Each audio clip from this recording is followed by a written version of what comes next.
Hola, ¿qué tal? Hoy es jueves, esto es Lifters, hoy ya sabéis lo que toca preguntas y respuestas, ese momento tan esperado de la semana que me gusta tanto. Así que vamos a responder a unas cuantas preguntas que me habéis hecho llegar a través de ivyamazares.com. Ya sabéis que tenéis un montón de recursos que podéis utilizar para vuestro entrenamiento. Y son preguntas muy interesantes. Ya sabéis que si no respondo una semana, la semana siguiente va a salir vuestra pregunta.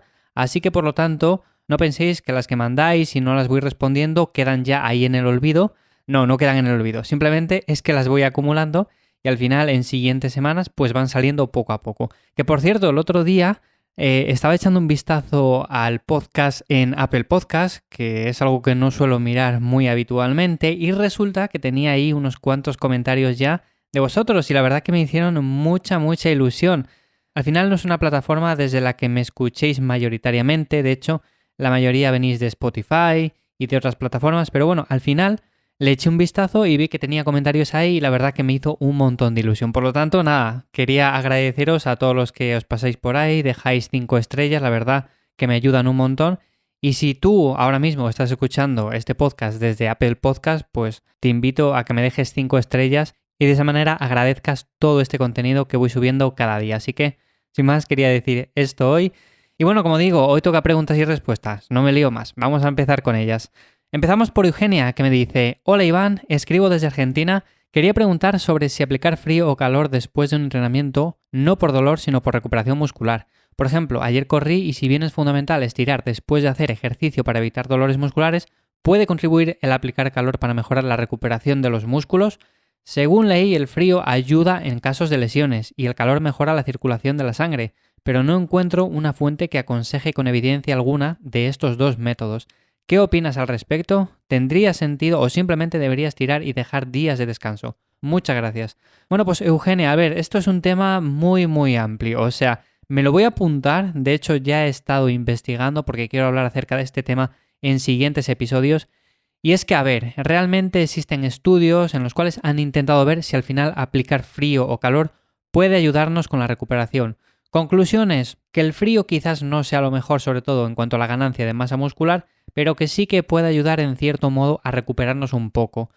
Como siempre, esto hay que cogerlo un poco con pinzas. Realmente, por darte una ducha de agua fría no quiere decir que te vayas a recuperar súper bien y que al día siguiente estés completamente lleno de energía. No quiere decir eso. Al final son simplemente menudeces que podemos ir probando poco a poco, incluso dependiendo de la persona, puede ir mejor o peor, no tiene por qué funcionar todo en la misma persona de la misma forma. Así que yo te diría que lo probaras, que intentes ver en tu caso personal si a ti te funciona y si te funciona, pues que lo hagas y ya está.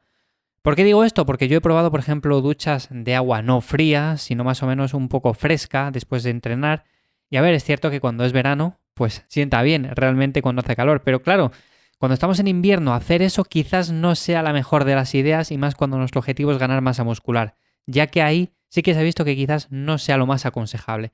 Pero bueno, que como digo, al final es cuestión de probarlo, hay personas que lo hacen y les va bien. Conozco otras personas que lo han probado y realmente no les funciona para nada, al final no lo hacen, se dan una ducha normal y ya está. Y en cuanto al tema de calor, más de lo mismo, o sea, aplicar calor como tal quizás no sea una de las mejores opciones. O simplemente, por decirlo de otra manera, al final tendríamos que fijarnos más en el descanso, las horas que dormimos de noche, cómo nos alimentamos, todo ese tipo de cosas y sobre todo también en el entrenamiento, que no nos pasemos con el volumen, que por ejemplo cuando terminemos un entrenamiento, que a los 2 días veamos si todavía tenemos agujetas, si tenemos dolor muscular. Al final todo este tipo de cosas nos da bastantes pistas de si podemos mejorar la parte de alimentación, la parte de descanso, que al final son las partes clave en todo esto. O sea, tampoco hay que buscar mucho más. Pero bueno, que esto me parece un tema muy interesante, así que voy a indagar un poco más en todo esto y en siguientes episodios, en siguientes semanas, iré hablando un poco de todo esto. Nos vamos ahora con Marcos, que nos pregunta: Hola Iván, ¿crees que el running podría interferir mucho en la ganancia de músculo? Ahora mismo estoy saliendo a correr 2 o 3 días. Lo compagino con un entrenamiento de 5 días a la semana de fuerza, pero llevo un tiempo sin ver resultados. Tu consejo me es de gran ayuda. Un saludo. Bueno, pues Marcos, al final el running, como todo, tenemos que tener prioridades. Si tu prioridad es ganar masa muscular, dejaría el running en un segundo plano, que no quiere decir que lo elimines, no quiere decir que lo quites de tu día a día, puedes seguir haciéndolo y más si solamente sales 2 o 3 días a correr. Pero yo como tal lo dejaría un poco desplazado, esos 2 o 3 días seguiría saliendo, no pasa absolutamente nada, pero no lo haría con mucha intensidad. Yo me centraría más en el entrenamiento de fuerza y ya está. El entrenamiento de fuerza me dices que lo haces 5 días a la semana. A ver, está bien realmente. Lo que pasa que, claro, si haces 2 o 3 días carrera, está claro que hay días que coinciden las dos cosas al mismo tiempo.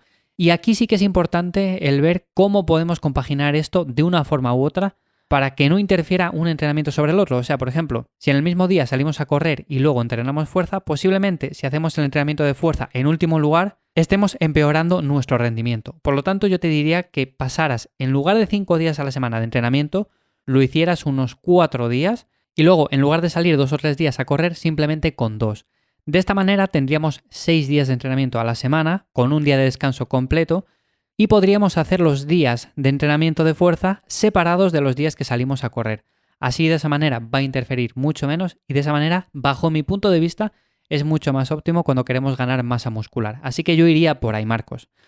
Nos vamos ahora con Laura, que nos dice: muy buenas, Iván, llevo un tiempo dedicando esfuerzos a entrenar con pesas y quisiera saber qué ejercicio recomiendas para glúteo y piernas. Gracias.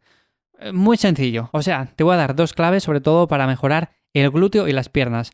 Número 1, sentadilla. He hablado muchas veces de la sentadilla y no me cansaré de decirlo. Por supuesto, no es un ejercicio que sea primordial, pero es un ejercicio muy básico y en el cual deberíamos de mejorar sí o sí. Que sí que tenemos ejercicios también en máquinas, como puede ser una sentadilla Haka, como puede ser una sentadilla multipower. Son ejercicios muy buenos, pero yo empezaría por sentadilla. Y sobre todo para el glúteo también, el hip thrust y el puente de glúteo son 2 ejercicios muy básicos que en los últimos años se están cogiendo mucho auge, sobre todo en los gimnasios. Todavía no se ve tantas máquinas para hacer este tipo de ejercicios. Tenemos que apañarnos un poco ahí, que sí con un banco, colocando la barra de cierta forma. Pero bueno, con el paso del tiempo y poco a poco vamos a ir viendo más máquinas para hacer este tipo de ejercicios y seguro que vamos viendo más personas que los van incorporando a su rutina de entrenamiento. Así que, junto con ejercicios como son las zancadas, como son peso muerto rumano, como son todo este tipo de ejercicios, incluso también en máquinas guiadas, yo te diría que la sentadilla y sobre todo luego ejercicios como el hip thrust y el puente de glúteo son clave si quieres mejorar sobre todo esa zona en concreto, Laura. Y nos vamos ahora con Vicente, que nos cuenta: hola, ¿qué tal, Iván? Sigo tus 3 podcasts y me he decidido a lanzar una pregunta. Bueno, pues vamos a ver qué nos cuentas. Llevo unos 5 años entrenando con bastante regularidad, pero nunca jamás he logrado ver en mí un físico de gimnasio. No sé si tengo las expectativas muy altas o simplemente es que la genética no es muy fuerte, pero me gustaría saber qué opinas de esto. ¿Cómo crees que puede llegar a ser un físico 100% natural? En Instagram ya no se sabe ni qué creer. Gracias por tanto contenido de valor. A ver, Vicente, realmente, si te fijas en Instagram, mal vamos. Mal vamos porque realmente si nos fijamos en la lupa, sobre todo, que salen los físicos ahí supermarcados con un porcentaje de grasa muy bajo. Realmente, a ver, son fotos, son momentos del año, al final es imagen, tratan de vender al final un físico y es su trabajo. Bueno, el de muchos de ellos sí, otros muchos no, simplemente suben sus fotos y ya está. Pero algunos se ganan la vida con eso y evidentemente no podemos compararnos con personas o con físicos de ese tipo. Que la foto que estás viendo no es real, es un momento puntual en el cual se hicieron esa foto, tenían ese porcentaje graso y se prepararon para ese momento en concreto.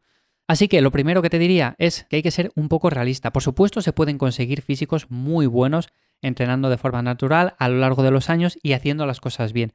Pero no podemos compararlo con físicos de ese tipo y sobre todo que usan ciertos suplementos entre comillas, ¿vale? Entonces, yo te diría que empezaras teniendo unas expectativas un poco más claras, un poco más realistas y sobre todo ten claro que puedes ganar mucha masa muscular, que puedes tener un porcentaje graso realmente bajo, que puedes llegar a conseguir un físico realmente bueno haciendo las cosas bien. La mayoría de personas que van a un gimnasio a entrenar no hace las cosas todo lo bien que podría hacerlas, así que te diría que si aplicas esfuerzo, ganas y constancia a lo largo del tiempo, vas a conseguir un físico muy muy bueno. Así que como digo, al final es cuestión de expectativas. Por supuesto, yo todo esto cuando hablo en Instagram, en las stories acerca de este tipo de cosas, ya os comento o a veces incluso os enseño físicos que realmente se pueden alcanzar y no me gusta nunca mostrar imágenes que de una forma u otra dan a entender que podemos conseguir eso de forma sencilla y en pocos años.